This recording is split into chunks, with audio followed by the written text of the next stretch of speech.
भूत भी हो सकते हैं। सुनसान जगह, अकेला इंसान, चारों तरफ दरख्त, बर्फ़, सन्नाटा। तो डर तो गया था मैं। तो मेरी गलती की वजह से मुझे कुछ चीज़ों का एक्सपीरियंस हुआ और कुछ असबाक जो मुझे मिले वो ये हैं।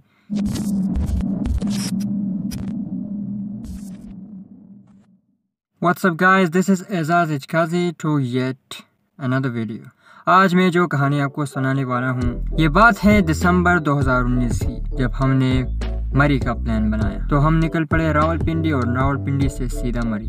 और हाँ, इस ट्रिप की ज़्यादा वीडियोस मेरे पास नहीं है, तो सारा कुछ मैं पिक्चर से ही एक्सप्लेन कर पाऊँगा, क्योंकि तब मैं व्लॉग्स नहीं बना रहा था, इसलिए इस ट्रिप की ज़्यादा वीडियोस मेरे पास नहीं है। I am really sorry for that.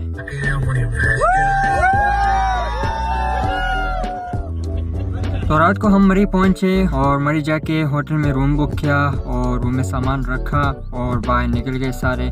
तब जीशान दुबई से कैमरा लेके आया था, DSLR, और आपको तो पता है आसपास भाई की फ़ोटोग्राफ़ी पॉपुलर है। तो आपके भाई ने यानी मैंने कैमरा उठाया और फोटोग्राफी शुरू की। तेरा मेरा मुंह बंद जेड़े बोलदे सी कल टेढ़ा मुंडे गुजरात दे हुन सुनन दा कनेडा ए हुन दस केड़ा जानदा नहीं सानू जेड़ा हुन इक्को जिहा लेवल नहीं है तेरा मेरा मुंह बंद जेड़े बोलदे सी कल टेढ़ा मुंडे गुजरात दे हुन सुनन दा कनेडा ए हजे ते साडी बस होई शुरुआत। तो खूब एंजॉय किया हमने सारी रात और फिर हम डिनर करके वापस रूम में चले गए। अगले दिन सुबह तकरीबन 10 बजे उठे और उठ के हमने नाश्ता किया। नाश्ते के बाद जिया साहब ने हमें एक जगह बताई, मशकूरी टॉप, जहाँ मैं पहले कभी नहीं गया, और हम चले गए अयूबिया, क्योंकि मशकूरी टॉप का ट्रैक जो है वो अयूबिया से ही शुरू होता है।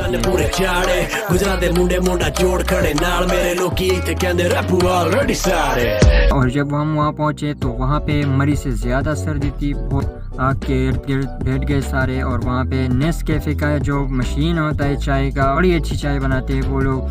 तो वहाँ से हमने चाय पी और फिर इतने में रात हो गई और हम वापस रूम में चले गए। और हमने कल सुबह मशकूरी जाने का इरादा किया कि कल सुबह हम ट्रैक पे निकलेंगे मशकूरी।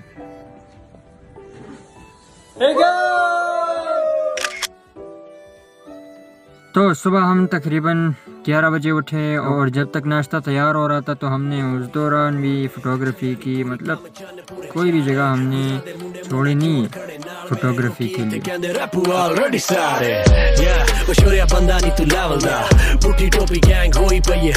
तो नाश्ता करके हम ट्रैक पे रवाना हुए। अब ये पहाड़ी ट्रैक्स अगर आपने देखे हैं तो बहुत अच्छी बात है, जिन्होंने नहीं देखे हैं तो ये बहुत सख्त होते हैं। मतलब इनमें सिर्फ चढ़ाई होती है, कोई उतराई कहीं पे भी उतनी नहीं होती जितनी चढ़ाई होती, मतलब मुसलसल चढ़ाई आपने सिर्फ चढ़ना है। तो मैं तो भाई ऐसी कई पहाड़े चढ़ चुका था अपने गांव में भी, और भी हम इधर उधर जाते हैं, रुस्तम में और सरमलंग, बुनेर और स्वात कालाम। तो ये सब जगह मैं पहाड़े और ये वॉकिंग ट्रैक्स और ये सब चढ़ चुका हूँ। तो मेरे लिए कोई ख़ास बात वैसी नहीं थी, मतलब सख्त था लेकिन वैसा नहीं जो उनके लिए सख्त था जिन्होंने नहीं चढ़ी थी पहले। कोई भी पहाड़, कोई भी वॉकिंग ट्रैक, कोई गिर जाता, किसी की BP लो हो जाती तो फिर हम वहाँ पे आराम करते और बैठ जाते उनकी वजह से, जो बहुत ज़्यादा थके होते। तो क्या हुआ कि इनकी ये हालत मुझसे बर्दाश्त नहीं हुई और वहाँ पे एक छोटी सी पहाड़ थी, मतलब ट्रैक के साथ ही, मतलब ये ट्रैक है, ये इसके साथ एक छोटी सी पहाड़ जैसी एक जगह थी। तो मैंने इनको कहा कि भाई मैं तुम्हें एक शॉर्टकट बताता हूँ, मतलब तुम लोग ट्रैक छोड़ के इस पहाड़ पे चढ़ जाओ, इसके उस पार मशकूरी टॉप ही होगी। मतलब मुझे कंफर्म नहीं था लेकिन मुझे अंदाज़ा था कि यहाँ अगर चलेंगे तो ये मशकूरी टॉप तक ही एक शॉर्टकट होगी, जो कि इस रास्ते से और भी सख्त होगी लेकिन शॉर्ट रास्ता होगा। तो इन्होंने मेरी बात नहीं मानी, ये लोग जाते रहे जिया साहब के पीछे, जिया साहब आगे ये लोग पीछे। तो मैंने क्या किया, मैंने सोचा कि मैं शॉर्टकट मार लेता हूँ, इनसे आगे पहुँच जाऊँगा उधर। तो मैं अकेले चढ़ने लगा पहाड़ पे। पहले थोड़ा आसान था लेकिन जैसे जैसे मैं ऊपर चढ़ता गया मुश्किल बढ़ती गई, मैं ऊपर चढ़ता गया और मुश्किल बढ़ती गई। मतलब एक तो मैंने ग्लव्स नहीं पहने थे और ऊपर से पहाड़ यूँ यूँ सीधा पहाड़ था। ये आप देख भी सकते हैं वीडियो में कि इस पे अगर आपने चलना है तो आप सीधा होके नहीं चल सकते, आपने मतलब क्रॉलिंग करके जाना है ऊपर, क्रॉलिंग करके। अब आपने क्रॉलिंग करनी है तो आपका हाथ तो बर्फ़ में पड़ेगा ही। अब बर्फ़ इतना गहरा था बर्फ़, मतलब यहाँ तक मेरा हाथ जो है वो बर्फ़ में डूब जाता। और जब मेरा हाथ जैसे ही बर्फ़ में पड़ता तो ऐसा दर्द शुरू हो जाता इसमें कि काबिल बर्दाश्त नहीं था वो। अब दोस्तों की भी कोई आवाज़ नहीं आ रही थी वहाँ पे, तो मैं डर सा गया कि भाई दोस्त भी चले गए, अब मैं यहाँ पे अकेले अटक गया हूँ बीच में। आधा रास्ता मैं चढ़ चुका हूँ और मेरे अंदाज़े से आधा अभी रहता है, लेकिन मुझे पता नहीं था कि मैं कंफर्म हूँ इसमें कि आधा रास्ता अभी रहता है कि पता नहीं इससे डबल अभी रहता है। मुझे कुछ पता नहीं था मुझे, लेकिन मेरा अंदाज़ा ये था कि मैं आधा रास्ता चढ़ चुका हूँ। और मैं वहाँ पे एक दरख्त के सहारे बैठ गया और एक मिनट के लिए तो मैं बिल्कुल हार सा गया कि भाई मैं अब नीचे उतरूँगा वापस।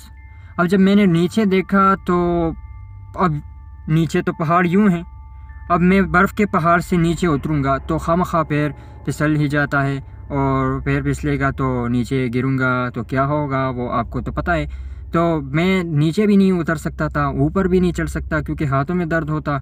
और मतलब मैं वहाँ पे हार सा गया, मैं बैठ गया उधर कि भाई मैं हिम्मत हार गया। बस मैं सोच रहा था कि भाई अगर मैं यहाँ पे रुक गया तो मैं वापस कैसे जाऊँगा, मतलब नीचे भी नहीं जा सकता वापस।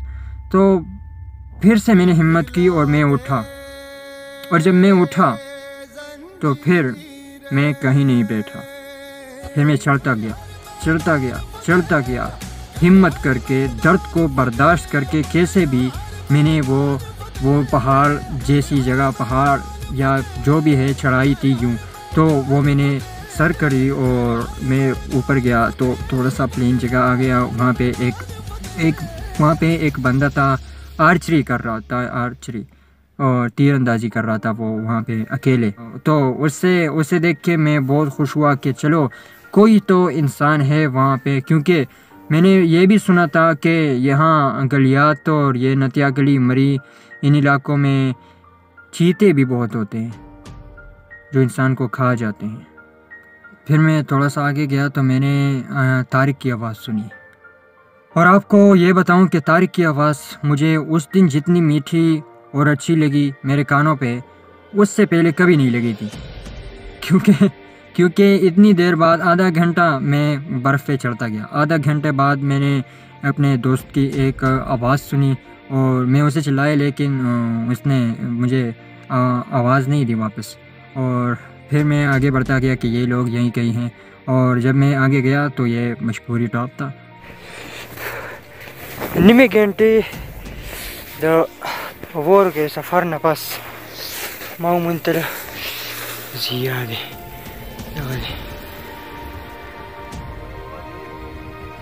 मतलब मेरा अंदाज़ा सही था कि मैं शॉर्टकट मार रहा हूँ, लेकिन ये गलती मेरी थी कि मैं बर्फ़ पे चढ़ा।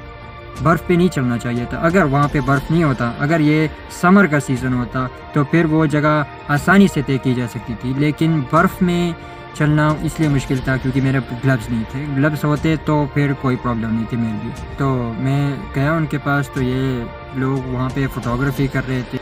मैंने कहा दोस्त हो तो तुम जैसे। तो बस फिर क्या, वहाँ पे मैंने फिर से हाथ में कैमरा उठाया और इन खोतों की तस्वीरें फिर से मैं खींचने लगा, और इनको पता भी नहीं चला कि मुझ पे क्या गुजरी।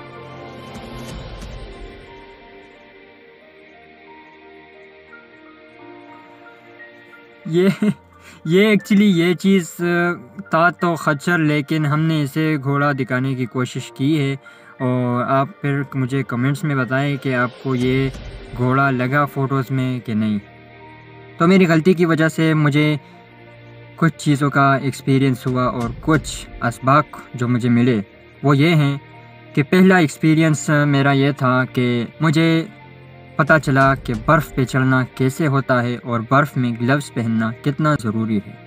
दूसरा सबक जो मुझे मिला ज़िंदगी का, कि ज़िंदगी में कभी शॉर्टकट नहीं मारना चाहिए, चाहे जितना भी कठिन रास्ता हो, जितना भी मुश्किल हो, जितनी भी लंबी मंजिल हो, आपको शॉर्टकट नहीं मारना चाहिए, क्योंकि शॉर्टकट आपके लिए कभी कभी इतना बड़ा रिस्क हो सकता है कि आपको जान का भी ख़तरा हो सकता है इसमें। और तीसरा सबक मुझे ये मिला ज़िंदगी का, कि ज़िंदगी में जो भी रास्ता आपने एक बार पकड़ लिया फिर आपने उसको छोड़ना नहीं है, चाहे वो रास्ता जितना भी मुश्किल हो, जितना भी दुश्वार हो, जितना भी कठिन हो, जो भी मुश्किल आए आपको, आपने उसे पार करना है। आपने हिम्मत नहीं हारनी, आपने कोशिश जारी रखनी है और आप अपनी मंजिल तक पहुंचेंगे जैसे भी करके। ये तीसरा सबक मुझे मिला। तो मेरे इस गलती से आपने क्या सबक लिया ये भी आप मुझे कमेंट्स में बता दें, और इंशाल्लाह see you in the next video. Thank you for watching.